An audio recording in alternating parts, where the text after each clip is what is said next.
नमस्कार. सर्व विद्यार्थी मित्र हो. मराठी कवितेच्या संदर्भात किंवा साहित्याच्या संदर्भात आपण या बी ए भाग 2च्या पेपर क्रमांक 4साठी सातत्यानं चर्चा करतो आहे. खरं तर मराठी साहित्य हा मानवी जीवनाचा एक आविष्कार आहे आणि माणसाच्या जीवनातल्या भावभावना, माणसाच्या जीवनातलं त्याचं जगणं, विशिष्ट जगण्याच्या विविध तरा ज्यावेळेला विशिष्ट शब्दामध्ये मांडल्या जातात त्यावेळेला त्याच्यामध्ये त्याचा व्यक्त होणारा जो अर्थ आहे तो कमीत कमी शब्दात ज्यावेळेला व्यक्त व्हायला लागतो त्यावेळेला त्याची एक वेगळी जाणीवपूर्वकता वेगवेगळ्या वाङ्मय प्रकारातून आपल्याला जाणवत राहते. पण साहित्य निर्माण करणारा जो कलावंत आहे तो ज्यावेळेला व्यक्त होतो, तो ज्यावेळेला आपल्या स्वतःच्या मनाची प्रतिमा ज्यावेळेला व्यक्त करतो त्यावेळेला त्या ठिकाणी सर्जनशील असा प्रकार कविता म्हणून जन्माला येतो आणि कवितेला एक वेगळी जाण प्राप्त व्हायला लागते. म्हणून सर्वात प्राचीन असा हा वाङ्मय प्रकार आहे आणि या कवितेमध्ये कवितेच्या प्रेरणा आणि घटक आपण साधारणपणे एकंदरीत समजून घ्यायला लागलेलो आहे. तर ही साहित्य निर्मितीची जी प्रक्रिया आहे ती कशी चालते किंवा कोणत्या पद्धतीनं ती चालते, त्याच्या प्रेरणा काय आहेत याविषयीचं सुंदर विवेचन आपण सुरुवातीच्या काही प्रास्ताविका दाखल किंवा काही भूमिकेतून मागच्या तासाला आपण समजून घेतलेला आहे. हा दुसरा तास आहे या टॉपिकवर, चौथ्या टॉपिकवर, काव्यनिर्मितीच्या प्रक्रियेवर. मग कविता कशी सुचते हा तसं पाहिलं तर संशोधनाचा विषय आहे. भारतीय साहित्यशास्त्रामध्ये त्याच्यासाठी अनेक काव्य कारणं सांगितलेली आहेत. काय सांगितलेलं आहे तर उत्स्फूर्तपणे कविता सुचते, पाश्चात्य विचारवंत सांगतात, किंवा आपल्याकडं मराठी साहित्यामध्ये किंवा आपल्याकडं भारतीय संस्कृतीमध्ये कवी जन्मावा लागतो असं म्हणतात, जन्मानंच तो प्रतिभावंत असावा लागतो हे सांगितलं आहे. मग कविता का लिहिली गेली असेल याचा विचार जर केला तर तो स्पष्टपणे सांगता येत नाही. पण मनातल्या भावना व्यक्त करण्यासाठी कवितेची निर्मिती झालेली आहे हे मात्र एक निश्चितार्थ खरं आहे. पूर्वीच्या काळी देवदेवतांच्या उपासना केल्यानंतर त्याची कृपादृष्टी होईल असं म्हटलं जायचं, म्हणून त्याच्यासाठी प्रार्थना, स्तोत्रे निर्माण झाली.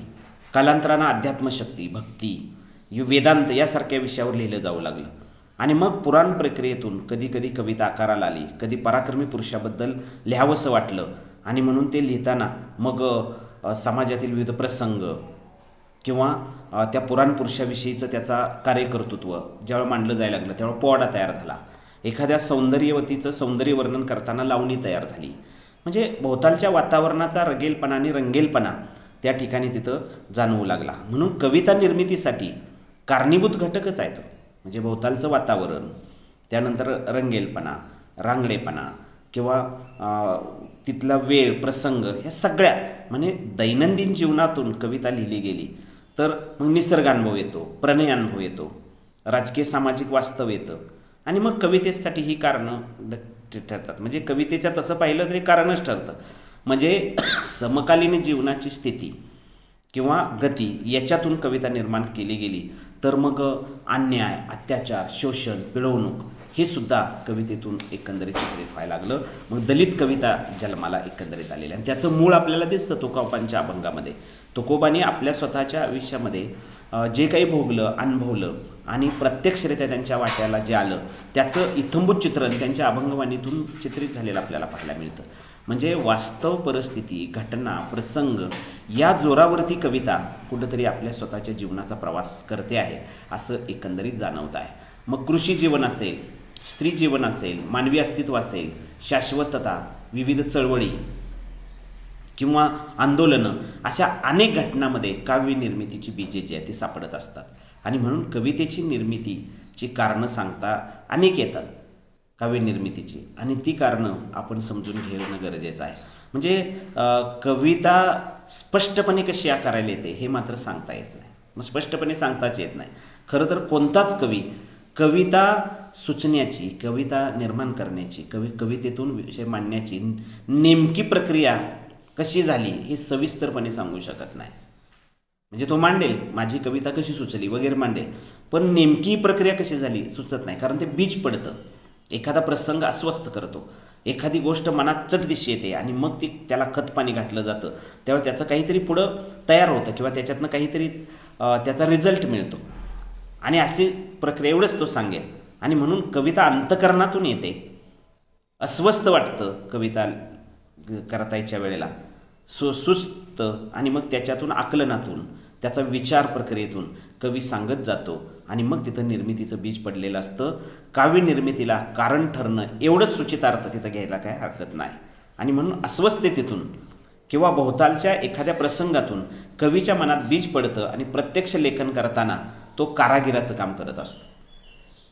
कारागीरच असतो कविता म्हणजे एखाद्या मातेला जसं या ठिकाणी तिच्या पोटामध्ये बाळ आहे आणि मग तिला ज्या वेळेला प्रसूतीच्या वेदना व्हायला लागतात त्यावेळी तिला असंख्य यातना जशा होतात तशा पद्धतीनं कविता लिहिताना किंवा कविता निर्माण होताना त्या कवीला असंख्य यातना होतात असं वर्णन एकंदरीत केलं गेलेलं आहे. म्हणजे एखादा शब्द पटकन सुचून जातो आणि तीच तिची उत्स्फूर्तता असते. नंतर मग लेखन सुरू होतं, कवीची कारागिरी सुरू होते आणि म्हणून कविता हा एक सर्जनशील काव्य प्रकार आहे असं म्हटलं गेलेलं आहे. एखादं काव्यबीज सापडल्यानंतर कवी आपापल्या परीनं शब्दांच्या रचना, योजना, मांडणी हे सगळी करत राहतो, आशयाची मांडणी करत राहतो आणि अनेक विषयावर वेगवेगळ्या कविता ज्यावेळेला त्याला पाहायला मिळतात त्यावेळेला मग एखादी ओळ किंवा एखादी कल्पना पडदिशी त्याला सुचते. नंतर कवी ते सगळं मूर्त स्वरूप त्याला देतो आणि म्हणून कविता निर्मितीची कारणं आपल्याला समजून घेतलं हे अपेक्षित आहे. आता काव्यलेखनाचे घटक कोणते? समजा आपल्याला कविता निर्माण करावयाची आहे, कविता लिहावयाची आहे, त्याच्यासाठी काय काय गोष्टीची गरज आहे, त्याचे घटक कोणते आहे, त्याचं स्वरूप कसं आहे. म्हणजे कविता लेखन करणं हे आपल्या अभ्यासाच्या दृष्टीनं किंवा अभ्यासक्रमामध्ये एक भाषिक उपयोजनाचा भाग म्हणून आपण स्वीकारतो. एक भाषिक उपयोजन म्हणजे भाषेमध्ये एखादी निर्मिती कशी करता येईल, भाषेच्या माध्यमातून एखादी गोष्ट कशी साध्य करता येईल. आणि म्हणून भाषिक निर्मिती म्हणून जर आपण कविता लेखनाचं कौशल्य, कारण कविता निर्माण करणं, कादंबरी निर्माण करणं, एखादं चरित्र लिहिणं हे त्या लेखकाचं किंवा त्या कवीचं एक स्वतंत्र कौशल्य असतं प्रत्येक गोष्टीत. म्हणजे एखाद्याला एखादी गोष्ट चांगली गाडी चालवता येणं हे सुद्धा त्याचं कौशल्य आहे. एखादी चित्र काढता येणं किंवा एखादं गायन एखाद्याला चांगल्या पद्धतीचं जमतं आहे तर ते त्याचं कौशल्य आहे. आणि म्हणून भाषिक उपयोजनामध्ये कविता लेखन या कौशल्याचा विचार ज्यावेळेला आपण करतो त्यावेळेला काव्य लेखन करणं ही एक कला आहे हे समजून घेणं गरजेचं आहे. सगळ्यालाच ते जमत नाही. एखाद्या माणसाचं नाव फार सुंदररित्या कविता निर्मिती म्हणून करता येते. म्हणून कवीची सर्जनशीलता अत्यंत महत्त्वाची इथं विचारात घ्यावी लागते. म्हणून विद्यार्थ्यांनी कविता निर्माण करता येणं ही अत्यंत गरजेची गोष्ट आहे. आपल्या मनातल्या भावना व्यक्त करता आणि हे आवडीचा भाग जरी असला तरीसुद्धा प्रयत्नपूर्वक सुद्धा कवितेची रचना करता येते. आणि भाषिक अभ्यास केल्यानंतर भाषेचा वापर कसा करता येतो, भाषा वापरतातून त्याची सर्जनशीलता विकसित कशी झाली पाहिजे अशी एक अपेक्षा साधारणपणे असते. आणि कोणतंही लेखन करताना आपण जी भाषा वापरतो ते नीट काटेकोर ज्यावेळेला आपण वापरतो त्यावेळेला त्याचं प्रत्यक्ष आकलन झाले आहे काय हे महत्त्वाचं. म्हणजे एखादी स्वयंपाक तयार करावायचा आहे तर तो कसा करायचा याविषयी व्यवस्थित समजून घेतलं असेल, आकलन झालं असेल तरच तो व्यवस्थित तयार करता येईल. अन्यथा ते कसा तयार करायचा माहिती नाही, समजलं नाही तर तुम्ही मांडणार कसं किंवा ती कृती करणार कशी ही गोष्ट सगळ्यात महत्त्वाची असते. त्यामुळं भाषा वापरताना, लेखन करताना, कवितेची मांडणी करताना त्याविषयीचं आकलन होणं हे अत्यंत महत्त्वाचं आहे, गरजेचं आहे. आणि कवितेसाठी वापरली जाणारी भाषा मग ती नाद, लय, ताल यांनी बनलेली असते. चित्रपटातली कविता ज्यावेळेला आपण बघतो त्यावेळेला त्याला नाद, लय आणि ताल याचा मेळ घातलेला असतो आणि त्यामुळं आपल्या हृदयापर्यंत ते शब्द जातात. त्या शब्दांच्या पाठीमागचा अर्थ आपल्या अंतःकरणापर्यंत जाऊन पोहोचतो आणि आपल्याला सुख, समाधान, शांती मिळते, आनंद मिळतो. म्हणजे गीत ऐकल्यानंतर किंवा रेडिओवरची किंवा टी व्हीवरची गाणी ऐकल्यानंतर, जुनी असू दे नवी असू दे, ही गाणी ऐकल्यानंतर आपल्या मनाला होणारा जो आनंद आहे किंवा आपल्या मनाला मिळणारं जे सुख आहे ते कशामुळे मिळतं आहे, कारण त्याचा नाद, लय आणि ताल नुसता विचारात घेतला जात नाही तर त्याच्या पाठीमागचा भावार्थ विचारात घेतला जातो, अंतःकरणापर्यंत जाऊन बघतो. त्यामुळं कवितेला लयबद्धता असणं हे अत्यंत अपेक्षित गरजेची गोष्ट आहे. आणि लयबद्धता हे कवितेचं सगळ्यात पहिलं लक्षण आहे. सगळ्यात पहिली गोष्ट जी असेल ती लयबद्धता या अर्थानं विचारात घ्यायला पाहिजे. मग एखादी गोष्ट समजा मनात आली, एखादी कल्पना मनात आली तर प्रथम ती कागदावर उतरली पाहिजे. कवितेतून शब्दांची मांडणी करताना ती क्रमाक्रमाने येत असते. त्या मांडणीतून अर्थनिर्मिती कशी होईल करता येईल, तिच्यात लयबद्धता कशी येईल याचा विचार करताना लेखन करताना सुरुवात करावी. आणि म्हणून कवितेच्या मध्ये शब्दातून प्रतिमा निर्मिती केली जाते, काही प्रतीकांचा वापर केला जातो, नादमयता विचारात घेतली जाते आणि मग या गोष्टी काव्यलेखनापातील महत्त्वाच्या मानल्या जातात. यमकांची रचना ही कवितेमध्ये अत्यंत महत्त्वाची असते. वृत्तबद्ध रचना केली पाहिजे असं काही नाही, पण वृत्तबद्ध रचनासुद्धा फार प्रभावी असते. छंदांची रचना, वृत्तांची रचना काटेकोर न करता चांगली कविता तयार करता येते. ती मुक्तछंदातली कविता असते. म्हणजे नारायण सुर्वेंची कवितेला कुठं वृत्तबद्ध रचना नाही, मुक्तछंदातली कविता आहे आणि त्याच्यामध्ये जगलेल्या भोगलेल्या वास्तवाचं जीवनाचं चित्रण आहे. आणि म्हणून पुन्हा पुन्हा ती वेळ लिहून पाहिली की तितक्याच सुधारता येते. आणि म्हणून शब्दाऐवजी दुसरा शब्द, पर्यायी शब्द, योग्य शब्द, आशयघन वाटत असेल तर एखाद्या शब्दाचा विचार करूनच लेखन करावं. आणि म्हणून फक्त यमकाच्या जुळवणीच्या भानगडीत जर तुम्ही पडला तर ती कविता चांगली होईलच असं नाही. कारण त्या ठिकाणी यमक जुळवता जुळवता लयबद्धता याच्याबरोबर त्या ठिकाणी त्या शब्दाचा आशय किंवा त्या शब्दातला किंवा त्या वाक्यातला किंवा त्या ओळीतला भावार्थ ही अत्यंत महत्त्वाचा एकंदरीत असतो. आणि म्हणून कवितेमध्ये मोजकेपणा असावा हा कवितेला पहिला कवितेचा निकष आहे. सगळ्यात पहिली अट्ट काय आहे तर कमीत कमी शब्द, मोजके शब्द, मोजकेपणा आणि मग त्याला नाद, लय, ताल याची सुरांची साथ. म्हणजे असं म्हटलं गेलं आहे, ते कितीही लपवले तरी मज न कळत कळते कळते, पाकळ्यात दडले तरीही गंधातून गुड उकलते. असं म्हटलं की त्या कवितेला नाद, लय, ताल असा आला आणि शब्दसुद्धा आले. ते कितीही लपवले तरी मज न कळत कळते कळते म्हणजे काय, न कळत कळते कळते असं एकच शब्द त्याचा पुनरुक्ती केलेली आहे, पुन्हा वापरलेला आहे. म्हणजे ते कितीही लपवले तरी, एखादी गोष्ट कितीही लपवली तरी मला न कळत कळून जाते असं कवी म्हणतं. न कळत मला कळतेच. त्याच्यासाठी त्यांनी दुसरी ओळ काय म्हटले, पाकळ्यात दडले तरीही गंधातून गोड उकलते. पाकळ्यात दडलेला गंध जो आहे किंवा पाकळ्यात दडलेलं जो सुगंध आहे किंवा त्याचं जे सौंदर्य आहे पाकळ्यात दडलेलं, हे त्या सुगंधातून कळतं. म्हणजे भिंतीच्या पलीकडे असणारं गुलाबाचं फूल इथं बसून सांगता येतं ते गुलाबाचं आहे. याला कारण काय, कारण त्या पाकळीमध्ये दडलेला सुगंध जो आहे तो वातावरणातून आपल्यापर्यंत पोचतो.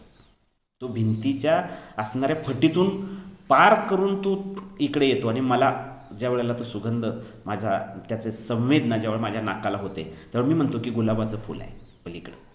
म्हणजे एखादी ती गुलाबाचं फूल किती दडवून ठेवा तुम्ही, पाकळ्यात त्याचं सौंदर्य आहे, त्या गंधातून त्याचं गूढ जे आहे ते उकलतं.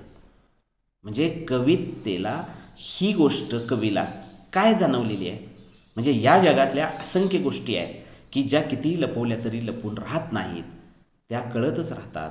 असं कवीला या ठिकाणी म्हणण्यासाठी त्यानं ते पाकळ्यातल्या गंधाचं उदाहरण या ठिकाणी तिथं दिलेलं आहे. म्हणजे पहिली ओळ आहे आणि त्याला दुसरी ओळ उदाहरणं दाखवलं आहे. दोन ओळीतून आपल्याला कित्येक मोठा भावार्थ सांगता येतो.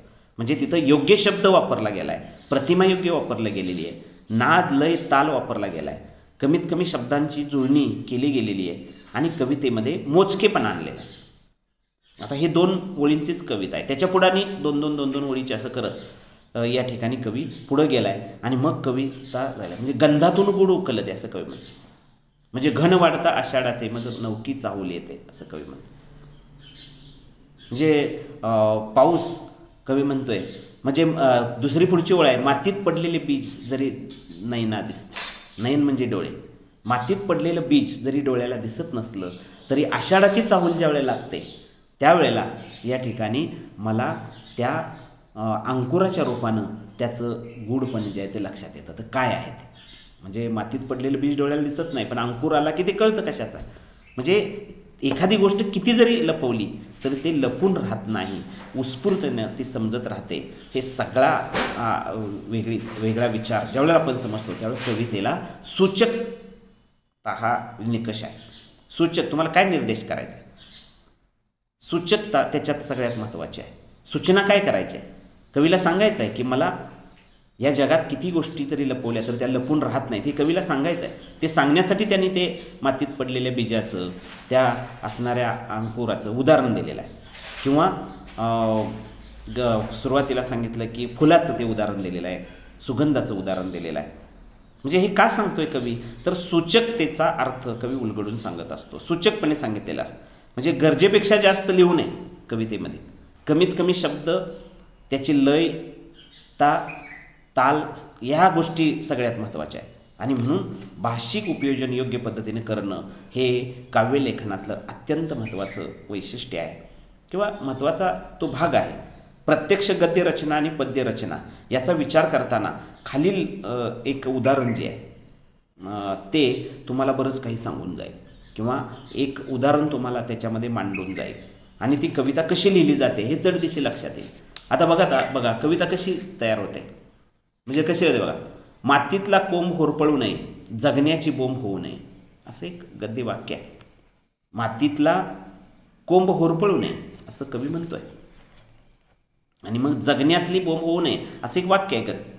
हे विधान गद्य आहे. त्याहीपेक्षा सोपं उदाहरण मी तुम्हाला सांगेन की दररोज सूर्य उगवतो आणि माणसांचा दिवस सुरू होतो.